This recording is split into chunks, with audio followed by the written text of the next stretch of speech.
Thank you very much indeed. It's a great pleasure to be with you this evening. I want to thank the organizers, particularly Professor Ernste and Joren Jacobs, who were very instrumental in arranging this trip.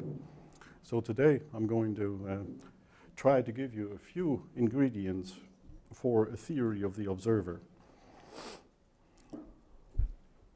I cannot pretend to have a fully developed theory of the observer, so what I'm going to do tonight is just to give you a few elements, a few constitutive parts of that theory. Now, the origins of the theory of the observer can be found in a variety of areas. It is a very encompassing notion. It is a very interdisciplinary notion. I would say that the first step towards a theory of the observer is the critique of ideology that Marx suggested in the work he wrote together with Engels, the German ideology. So the critique of ideology is one of the origins of the theory of the observer. And then from the critique of ideology, the theory of the observer moves towards what is now known as the sociology of knowledge, and from there on into the science studies. So whenever you hear the term constructivism, constructivism is really signaling the theory of the observer. Constructivism and the theory of the observer are very closely related, and so in contemporary science studies, they are by and large constructivist. And of course, it would not be permissible really not to mention Niklas Luhmann in this context, because one can probably say that Luhmann's later works also condense towards a theory of the observer. The observer becomes more and more important in Luhmann's theorizing. And so these are just a few of the relevant theoretical traditions that feed into the theory of the observer.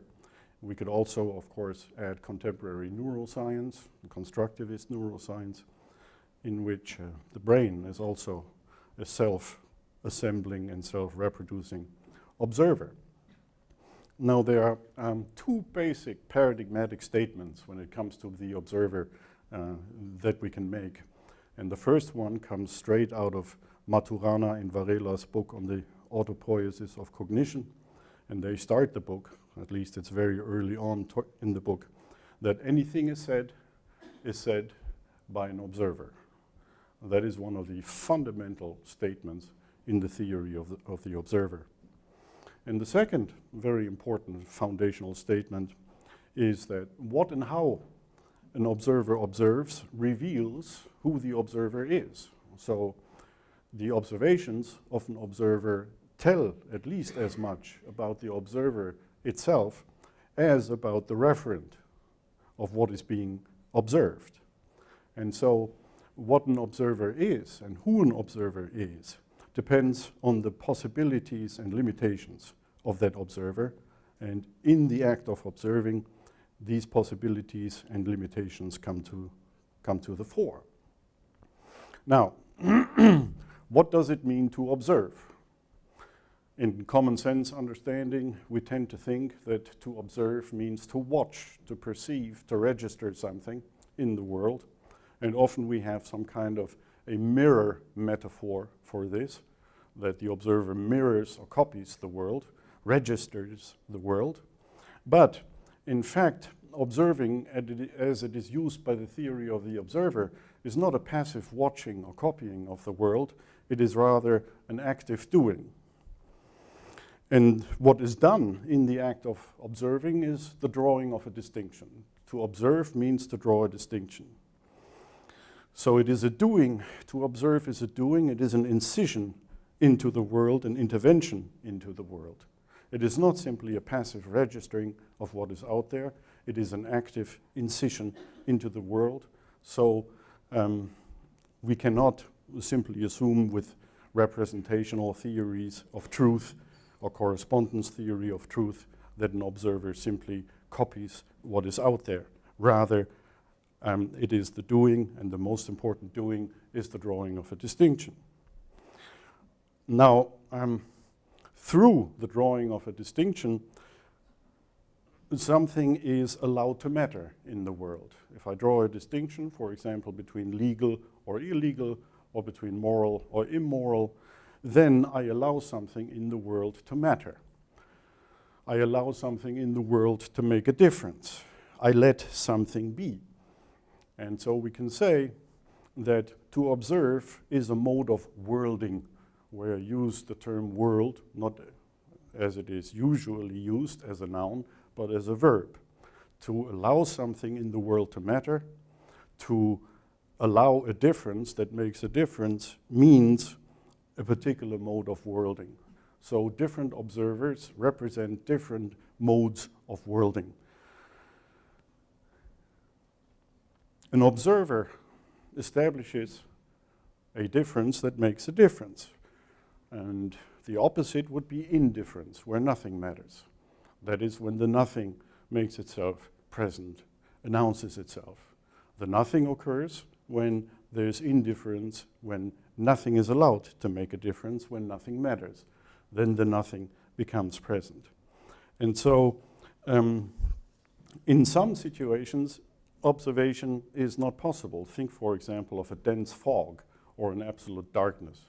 So in order for observing to occur, there must be certain affordances already in the environment. And one of those affordances is that there is some kind of light in which an observer can observe. Now, no observer can observe everything. And so a very important aspect of the theory of the observer is the question what an observer can and cannot see. This, of course, depends on what kind of distinction the observer draws, and an observer is limited to that distinction, is restricted to that distinction. The identity of the observer is the identity of the distinction, and so a distinction establishes a particular realm. Very simply. So, for example, true, false.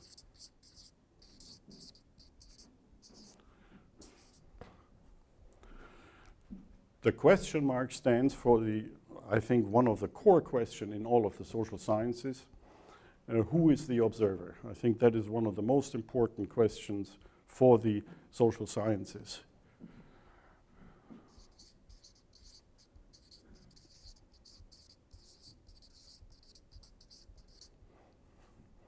And we see here from the simple diagram, there is an act of distinction. And the distinction establishes two sides, one side and the other. They are opposites of each other, and the observer is limited to moving from one side of the distinction to the other. This we might call the realm or the domain of the distinction.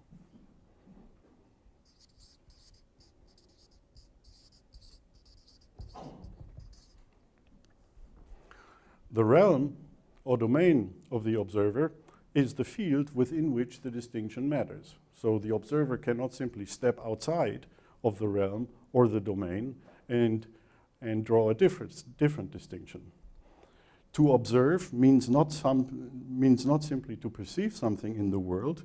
To observe, we can also interpret like when we observe a holiday or we observe a particular religious practice. And the observer must observe in a double sense, must observe that which is out there, the referent of the observation, and at the same time, the observer must observe the distinction according to which observation is possible. So an observer moves within the realm, but the outside of the realm is not accessible to that particular observer. The observer is therefore mostly a blindness. An observer is mostly a blindness. The observer can attend only to the domain that the distinction unfolds, but he cannot step outside of the distinction and do something completely different. However, these domains can expand or shrink according to the strength, the power, the vitality of an observer. This domain can move. So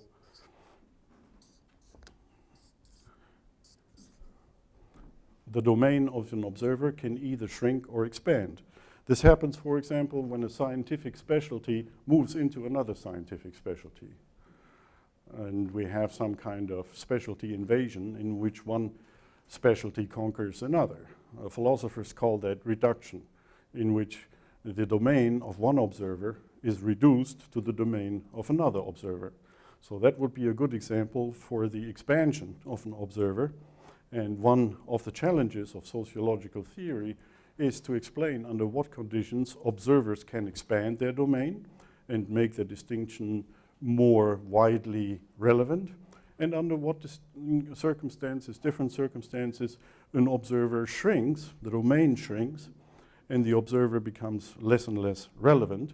This goes to the point where the distinction becomes an extinction, and then the observer disappears. That happens, of course, all the time. Observers come into the world and exit the world. A good example for that is biological species. Most biological species do not survive, or do not survive for very long. And then the distinction between them and their niche becomes an extinction. And so observers probably have a certain lifespan in which they first expand and then consolidate. We know this from sociological studies of scientific specialties. Their lifespan is something like this.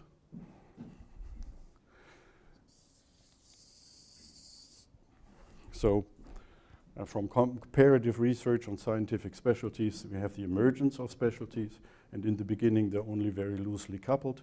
Then we have a period of consolidation or normalization where the observer institutionalizes itself, and the lifespan of a observer depends on various inside and outside forces, and when the observer disappears, then the distinction becomes an extinction. Now, the distinction itself establishes the light in which something can be observed. So,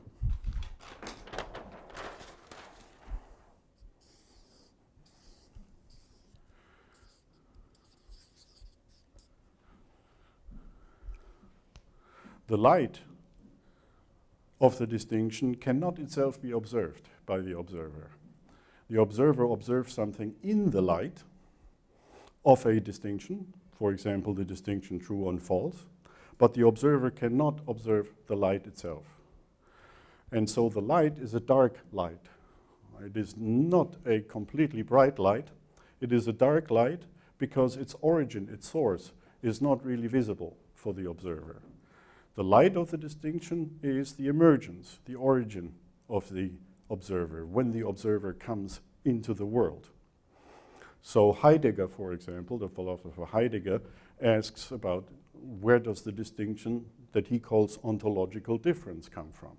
The ontological difference for Heidegger is the origin of metaphysics, and so the question is, how does the ontological difference emerge? How does this light come into the world? The light itself cannot be seen by the observer who observes in that light. This poses very severe restrictions on self-observation and reflexivity. A lot of observers, many observers, cannot observe themselves. And most observers cannot observe themselves when they in the act of observing something else. So even if an observer has a capacity for reflexivity, then it takes time from turning from what is being observed to the observer itself. So for the most part, there are severe limits on self-observation and reflexivity. We can see this when we take two observers, for example, the observer science. The observer science is a first-order observer that, I will get to that term in a little while, the first-order observer. The observer science, for example, physics, cannot observe itself at all. And the reason for this is that physics is nothing physical. So physics cannot analyze itself by its own means. That is, it cannot explain itself in terms of the behavior of elementary particles. Likewise, biology is nothing biological. And so a biology cannot observe itself with biological means. And so what biology and how biology observes, how it comes into the world, how its major distinctions enter the world, cannot be observed by the science itself. And that is why Heidegger, at a very important juncture, says the sciences do not think.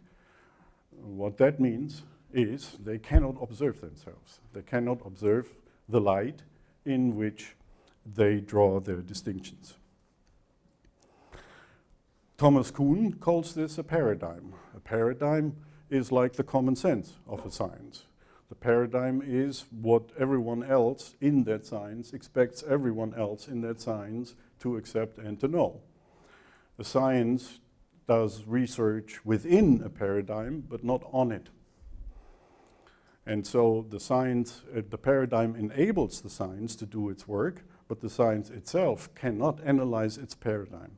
And there's another block of reflexivity, another block of self-observation, that the paradigm becomes or remains an invisibility for a science. It is what sociology calls an institution, a dark spot, a blind spot, something that cannot really be observed in the routine practice of a science. Then we have a common sense outside of a science, the natural attitude, what we call the natural attitude, the subject of ethnomethodology, for example. And common sense, the natural attitude, also is an observer that blocks reflexivity. So common sense is an observer that is very unwilling and unable to observe itself.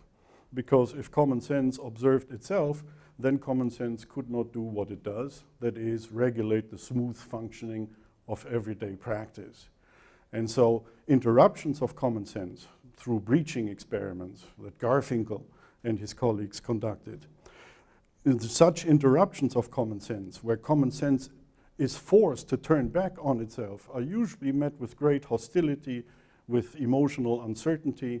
And so the observer common sense is a very robust observer who exempts itself from observing itself, because that would mean the ordinary flow of everyday life would pretty much come to a halt. And so we can observe common sense only in very unusual circumstances, for example, when two different common senses in the plural clash or meet each other, then the tacit certainties of one common sense are being challenged and brought to the foreground, to the surface, by another common sense. But common sense cannot ask, usually, what is common sense? Or how common is it?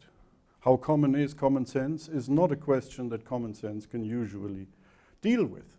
Neither can it ask, what kind of sense does common sense make? What is the kind of sense, as opposed to a science, that common sense makes? So that is the limits of the observer. An observer can not observe the light in which the distinction is drawn. Only when it gets dark does an observer pay attention to the light. Only when the observer is about to be extinguished, is about to die, can attention to that light be possible. Now, we can say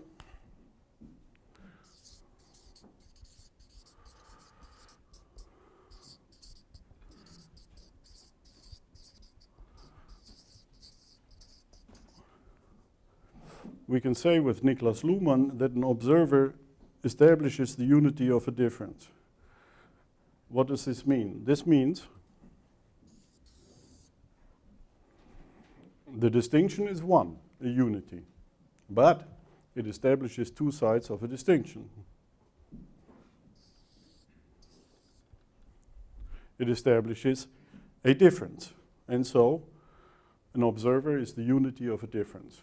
I think that is the core of what Hegel means by dialectics, to think the unity of a difference. I'll come back to Hegel in a little while.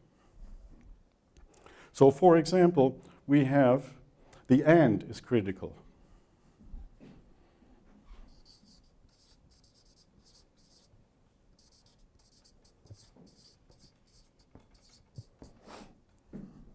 So for example, we have Romeo and Juliet. The and here does not mean simply an addition. So the and is not a plus. It's not Romeo plus Juliet. Rather, the and means that one could not be who it is without the other. So Romeo can only be Romeo if there is Juliet, and Juliet can be Juliet only if there is Romeo. So the and means here the unity. The differences are differences of each other and not of something else. And so the differences belong together. And in some cases, like Romeo and Juliet, they not only belong together, but they long to be together, and they cannot exist one without the other.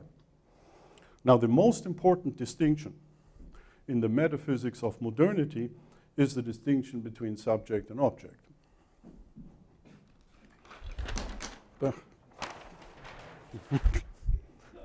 Gradually dismantling the hardware.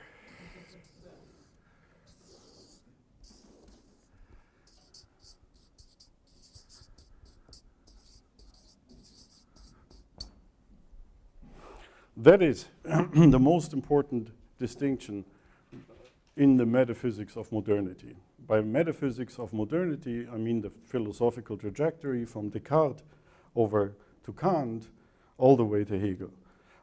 What all of these observers have in common is the distinction. Who is the observer? The observer is the drawing of a distinction. And in this metaphysics of modernity, the important distinction is between subject and object. In Descartes, the subject is the cogito. In the metaphysics of modernity, modernity comes to grips with itself. So we can say probably that modernity thinks itself through its metaphysics. Through its metaphysics, it comes to an understanding of what it is and how it is possible. So if we have this distinction between subject and object, then there are the following questions possible. First, who is the subject?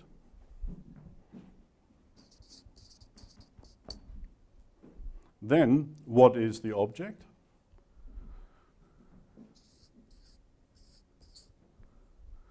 And the third question is, what are the relations between the two?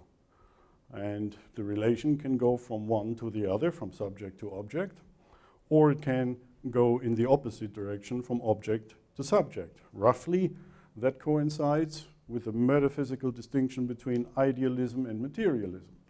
Idealism usually ends up on the side of the subject. Materialism usually ends up on the side of the object, and then says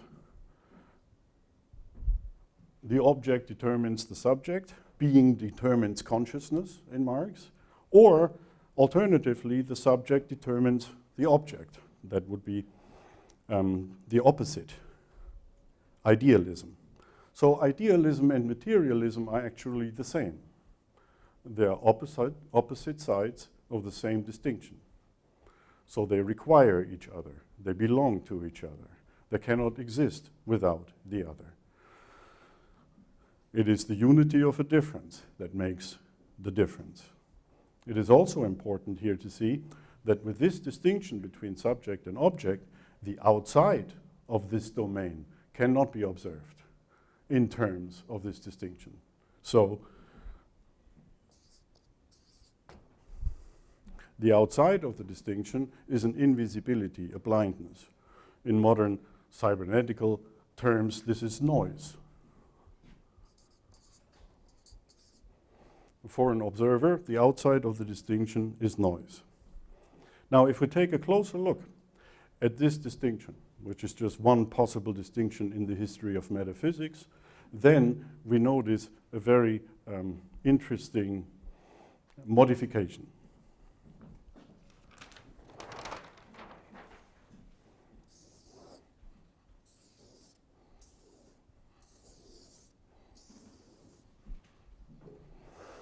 The modification is that since subject and object, in this case, the two sides of the distinction belong together, there must be a way to get from one side to another. And that is the critical point. That is the critical phenomenon. So there is actually here an in-between.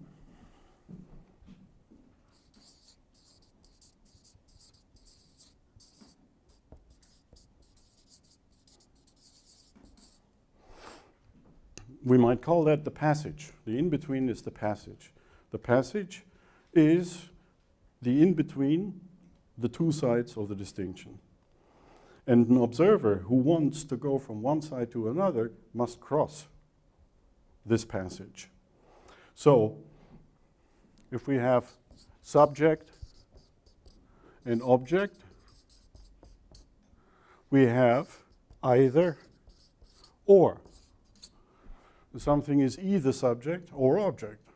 But in between, in the passage, things are not that clear-cut. So we don't have an either or in the passage, in the crossing. We have a neither nor.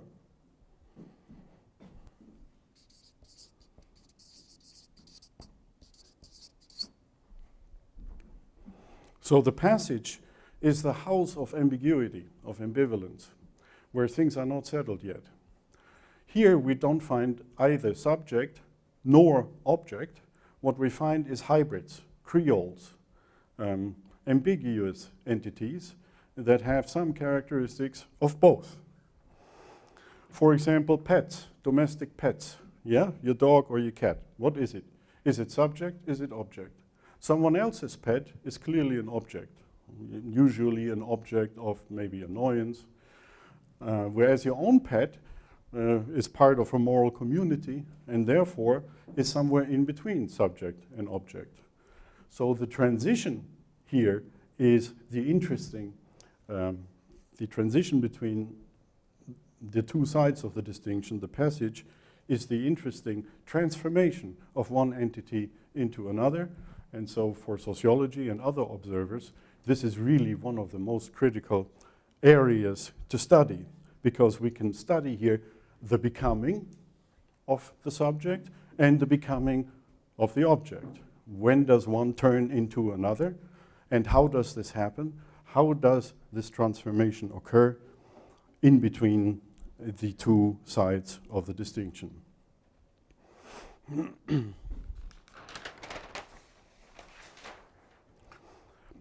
A further step in the theory of the observer is the distinction between lateral and hierarchical distinctions.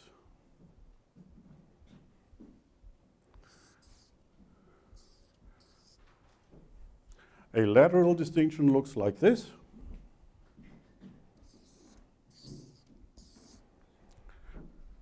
A hierarchical distinction looks like that on the right. What is the difference? In a lateral distinction, the two sides of the distinction are on the same ontological footing. So there is no different ontic order involved. Whereas in a hierarchical distinction, it is the two sides are not on the same ontological footing. They're not on the same ontological level. There's a higher level and there's a lower level. And in the history of the distinction, in the history of the observer, which is, I think, identical with the history of metaphysics, we can basically distinguish between three hierarchical observers. No.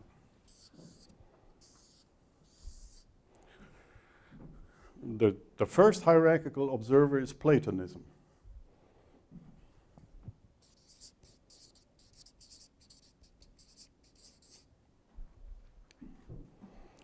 In Platonism, the important distinction is between two worlds, the physical world and the metaphysical world.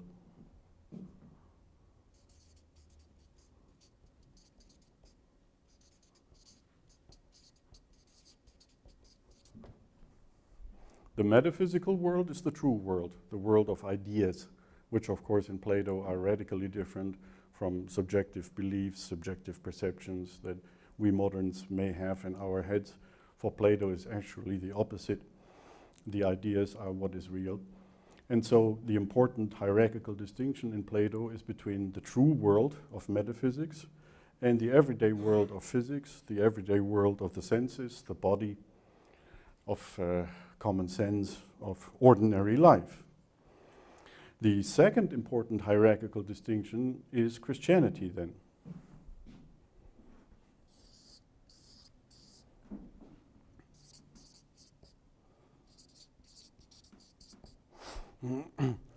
Here the important sides, the opposite sides of the distinction are God and world.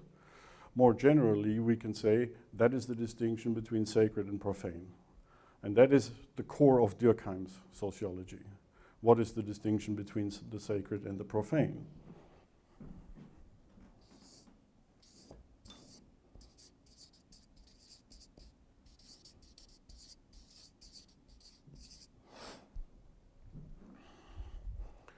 The distinction between the sacred and the profane is particularly interesting because of the passage in between is so critical, is so important. Because although God and world, the sacred and the profane, belong to radically different orders of reality, there must be a way to get from one side to the other, right? So the passage in between is very critical. And when this happens, when God comes into the world, that happens in Christianity as Jesus Christ, and in the other world religions as the emergence of a charismatic prophet. This is when God enters the world, but it must also be possible for the world to come closer to God, for the profane to come closer to the sacred. And that is the path to salvation, which during the Middle Ages, this is of course the medieval world, during the medieval world takes place through the church, through the hierarchy of the church, which monopolizes the means of religious salvation. So the only way in which the world can become closer to God is through the strict liturgical rituals and strict religious control of the medieval church, which is itself a hierarchy. So the entire medieval world is like a system of nested hierarchies.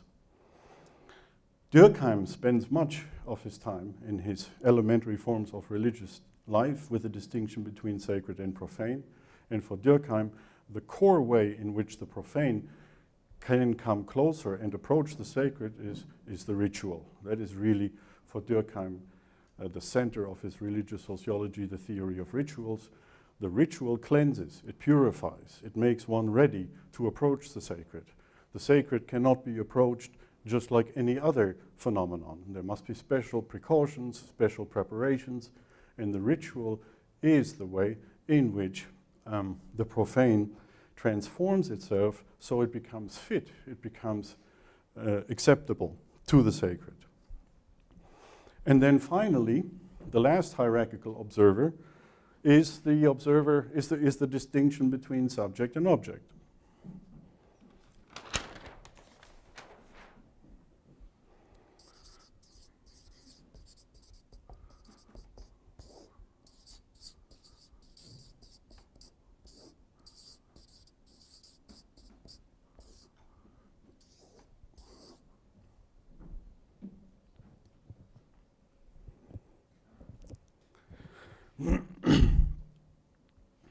The subject is like the secular heir of the sacred. And that is why we can say that the metaphysics of modernity is still an ontotheology, because the subject assumes the role of the sacred, assumes the role of the deity. The subject is, in Luhmann's word, autopoietic. The subject constitutes itself, just like God is the causa sui, its own cause. God is its own cause. It is an unmoved mover. It creates itself. And that is what Luhmann calls autopoiesis.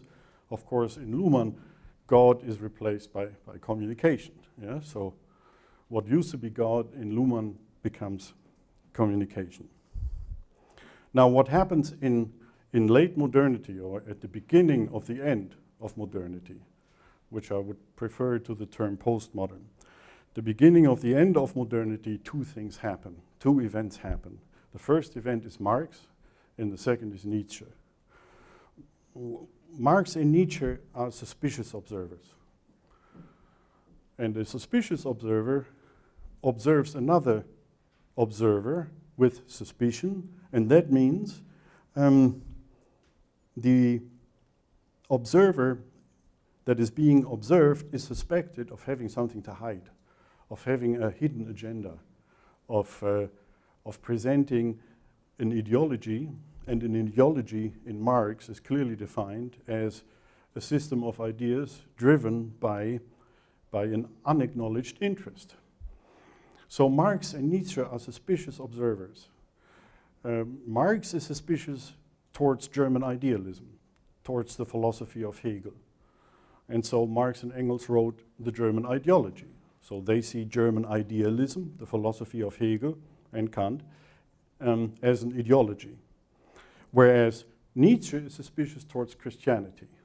For Nietzsche, Christianity is suspicious because it conceals a will, an underlying will and interest, and in Nietzsche's case, of course, that is the will to power.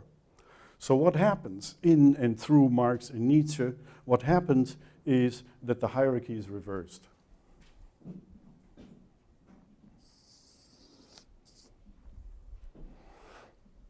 So the object is now on top and the subject is at the bottom.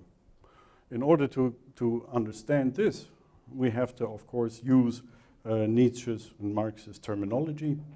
And so the object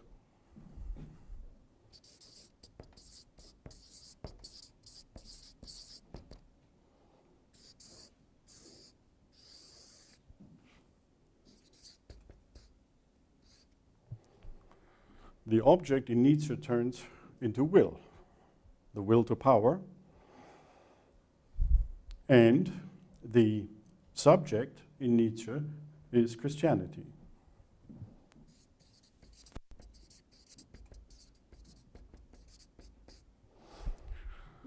So Nietzsche reverses the hierarchical observer, so that was what used to be on the bottom is now on top.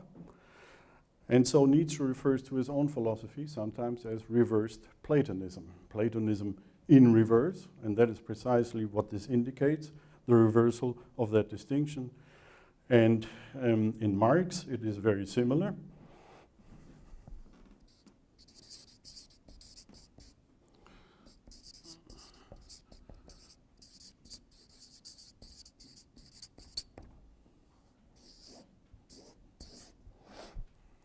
In Marx, the distinction is between basis and superstructure. So what in German idealism was called the object now becomes the economic material basis. And what is called the subject in German idealism becomes the cultural superstructure and is seen as basically an ideology.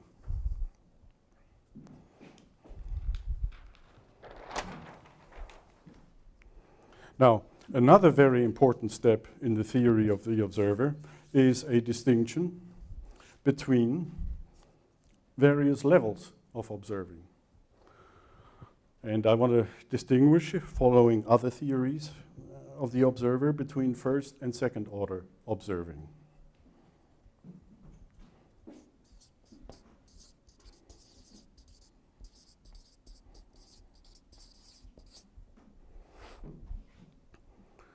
A first order observer simply observes what is there. Example, common sense, the natural attitude, a science. A first order observer attributes what is being observed to the object. So a first order observer attributes the observation to what is being observed. And that makes that observer a first order observer. So the reason why I see that wall over there is because the wall is actually there. I attribute my observing the wall to the actual presence of the wall. That's first order observing, realist observing, the natural attitude, natural realism. This changes when we move from first order to second order observing. A second order observer observes the first order observer. And so the second order observer will tend to attribute the first order observations not to the reality that is being observed by that first order observer, but rather to the first order observer itself. And that is constructivism. That means the observation is attributed not to the object that the first order observer observes, but to the first order observer itself, so that questions of what turn into questions of how.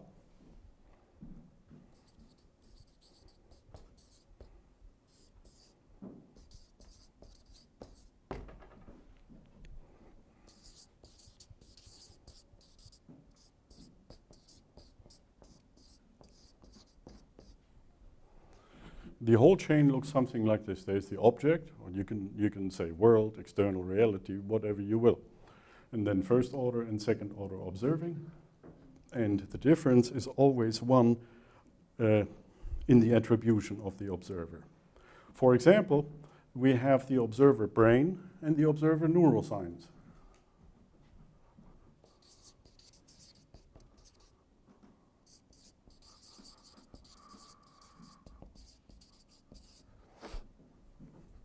The observer neuroscience does not observe what the brain observes, it observes how it does this. When the brain observes something, and the question is, of course, if the brain does actually observe anything, or whether it's not rather the mind or consciousness, we don't really have a good theory about what the differences are between mind and brain and consciousness and so on. We don't have a good idea of what the differences are.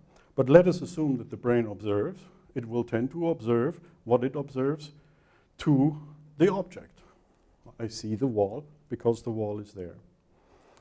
Neuroscience does not observe together with the brain at all. It does not see what the brain sees. Rather, it attributes the brain observation to the brain.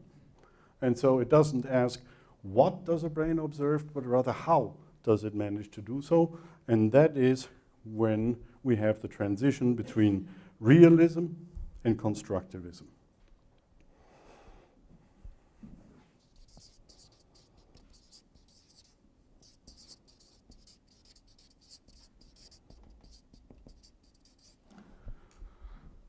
Of course, it doesn't end there. We could have a third level observer, for example, a sociology of neuroscience, that then attributes neuroscience's observation not to what neuroscience observes, in this case the brain, but rather to neuroscience itself. So there is no end. In the levels of observing, there is no natural end.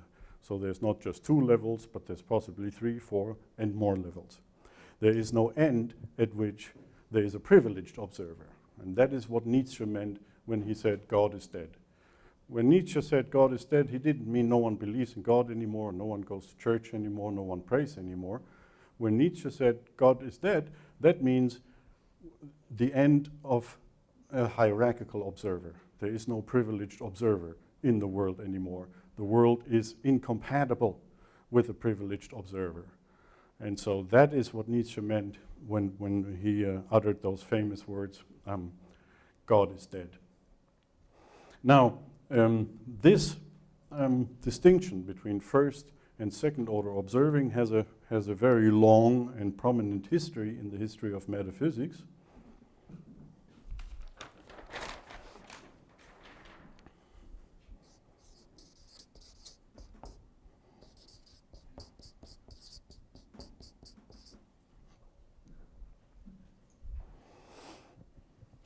In Kant, the first order observer is called empirical.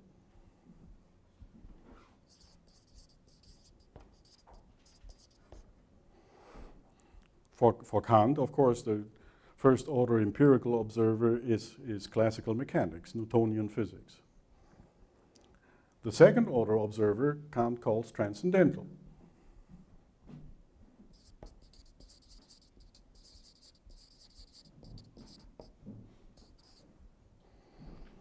So, the second order observer, the transcendental observer, observes the empirical observer, the first order observer. So we have physics and metaphysics.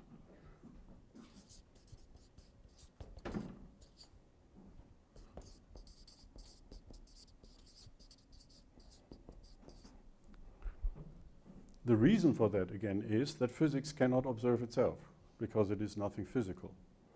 So physics does not occur in physics' own domain. Physics is a blindness for physics. It cannot observe. It cannot conduct a particle accelerator experiment on itself to find out what it is as an observer. And so physics cannot observe itself, and as a result we need metaphysics to do that, the second order observer. Now in Hegel, the entire thing starts to move. That's the dialectic.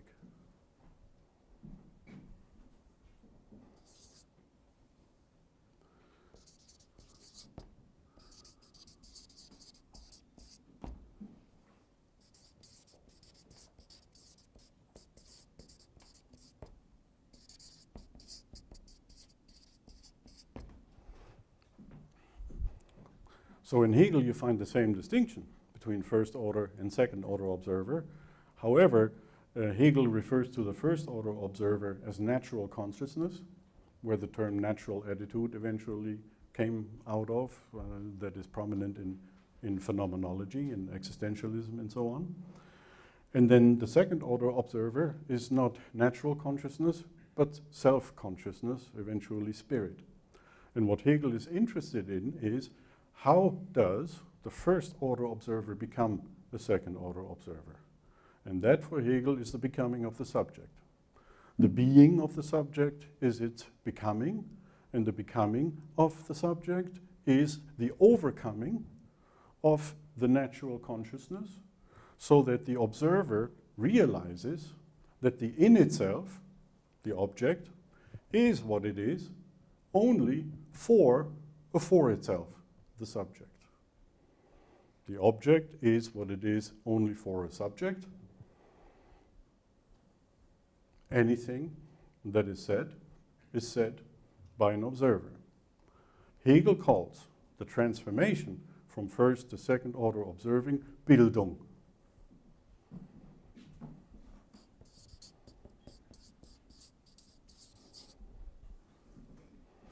Bildung for Hegel is the process in which the subject comes to its own, becomes itself.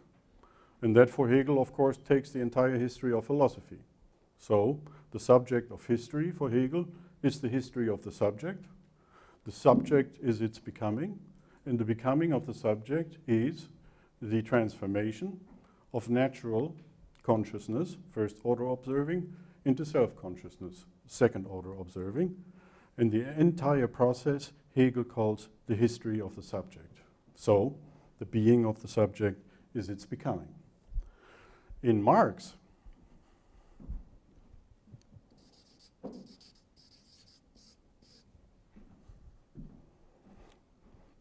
the subject becomes class. The Hegelian subject turns into what Marx calls class. And just like Hegel, Marx distinguishes an in itself, class in itself, that goes all the way to Bourdieu.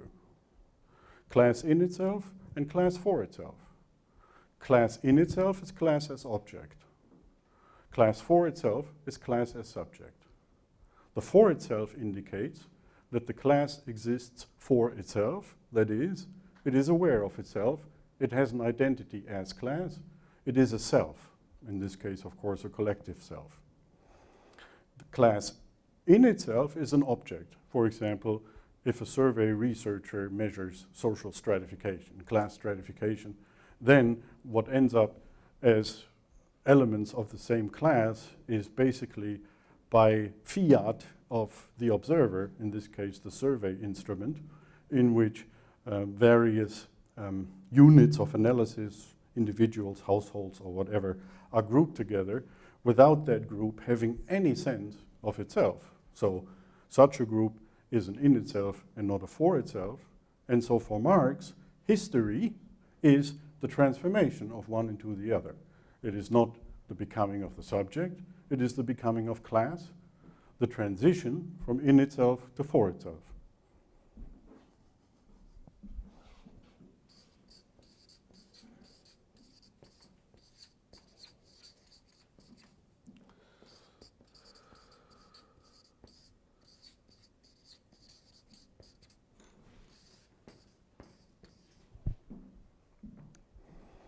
So you have the formation and the deformation of class.